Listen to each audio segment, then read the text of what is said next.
Saint মার্টিনে পর্যটকদের যাতায়াত ১ ফেব্রুয়ারি থেকে আগামী ৯ মাসের জন্য বন্ধ থাকবে। আর এতে চরম আর্থিক সংকট ও ক্ষতির মুখে পড়ার দাবি তুলেছে সেন্ট মার্টিন পর্যটন সংশ্লিষ্টরা। পরিবেশ, বন ও জলবায়ু পরিবর্তন মন্ত্রণালয়ের সিদ্ধান্ত অনুযায়ী দ্বীপে ভ্রমণের সময় শেষ হয় ৩১ জানুয়ারি। সাধারণত প্রত্যেক বছরের ১ অক্টোবর থেকে ৩১ মার্চ পর্যন্ত সেন্ট মার্টিনে পর্যটক যাতায়াত করে থাকে, কিন্তু এবছর ৩১ জানুয়ারি পর্যন্ত পর্যটক ভ্রমণের সময় নির্ধারণ করেছে সরকার। Saint Martin hotel motel resort মালিক সমিতির সভাপতি এম.এ. আব্দুল রহিম জিহাদি বলেন, অতীতে দ্বীপে এরকম কোনো সংকট তৈরি হয়নি। এখন যদি দ্বীপে পর্যটক আসা বন্ধ হয়ে যায় তাহলে নানামুখী সংকটে পড়বেন এখানকার বাসিন্দারা। দ্বীপে পর্যটন ব্যবসার সঙ্গে জড়িত রয়েছে শত শত মানুষ। তাই মানবিক দিক বিবেচনায় পর্যটকদের জন্য অন্তত ২৮ ফেব্রুয়ারি পর্যন্ত সেন্ট মার্টিন দ্বীপ উন্মুক্ত রাখার দাবি জানাচ্ছে। সেন্ট মার্টিন ইউনিয়ন পরিষদের চেয়ারম্যান মুজিবুর রহমান বলেন, সরকারি বিধিনিষেধ অনুযায়ী গত ২ মাস ডিসেম্বর জানুয়ারি দ্বীপে পর্যটক ভ্রমণ এসেছিল, তাও সীমিত পরিসরে। ৩১ জানুয়ারি ভ্রমণের শেষ সময় ছিল। শনিবার ১ ফেব্রুয়ারি থেকে দ্বীপে কোনো পর্যটক নেই। সব পর্যটক নিজ গন্তব্যে চলে গেছেন। পর্যটকরা জানান, কিছু বিধিনিষেধ আরোপ করে অন্তত আর কিছুদিন সেন্ট মার্টিন পর্যটক যাতায়াত সচল রাখা যেত।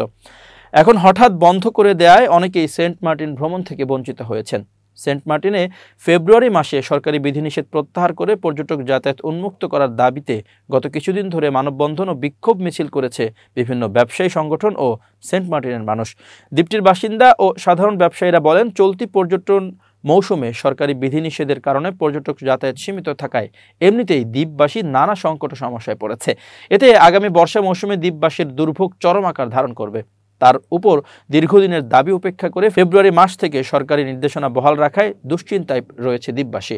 মানুষের জীবন জীবিকার কথা বিবেচনা করে সরকার যেন অন্তত ফেব্রুয়ারি মাসে জাহাজ চলাচল চালু রেখে পর্যটন যাতায়াতে দ্রুত কার্যকর ব্যবস্থা গ্রহণ করে। টেকনাফ উপজেলা নির্বাহী কর্মকর্তা শেখ এহসানুদ্দিন বলেন, বন ও জলবায়ু পরিবর্তন মন্ত্রণালয়ের সিদ্ধান্ত মতে ৩১ জানুয়ারি পর্যটন মৌসুমে সেন্ট মার্টিনে পর্যটকদের ভ্রমণের শেষ সময় ছিল। ১ ফেব্রুয়ারি থেকে সরকারি সিদ্ধান্ত মতে নিষেধাজ্ঞা কার্যকর থাকবে। তবে পর্যটক ছাড়া সেন্ট মার্টিনে অন্যান্য ট্রলার চলাচল করতে পারবে। কক্সবাজার নাগরিক ফোরামের সভাপতি আনাম হেলাল উদ্দিন বলেন, যুগ যুগ ধরে সেন্ট মার্টিনের কিছুই হয়নি। এই ১-২ মাসে সেন্ট মার্টিনে কি এমন আসে যায়? পর্যটক যাতায়াত বন্ধ না করে কিছু বিধিনিষেধ আরোপ করা যেত।